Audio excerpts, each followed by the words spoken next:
তালি হবে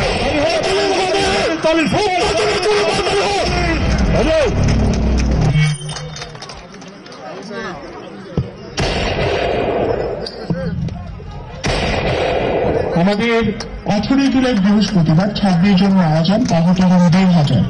ঢাকার বাইরে চট্টগ্রাম, নরসিংদী, নারায়ণগঞ্জ, মাদারীপুর সহ বেশ কিছু জায়গায় ব্যাপক সংঘর্ষ হয়। 18 জুলাই বৃহস্পতিবার নরসিংদী শহরের জেলখানা মোড়ে আন্দোলনকারীদের সাথে পুলিশের ধারা, পাল্টা ধারা ও গোলাগুলির সভায় রাবার বুলেটের আঘাতে ঘটনাস্থলে মারা যান নবম শ্রেণীতে পড়ুয়া তাহমিদ ভূঁইয়া তামিম। শিক্ষার্থীরা তার লাশ ট্রেচারে নিয়ে আন্দোলন করলে তার লাশের উপর আবারও গুলি চালায় পুলিশ। প্রায় 100 গজ দূরে দাঁড়িয়ে অসহায়ের মতো এই দৃশ্য দেখেছেন তাহমিদের বাবা ওয়াসিকুল ইসলাম ভূঁইয়া। ওদিন হাসপাতালে চিকিৎসাধীন 1000 আহত আন্দোলনকারীদের সেই ঘটনার বর্ণনা দিতে গিয়ে আটকে উঠতে দেখা যায়।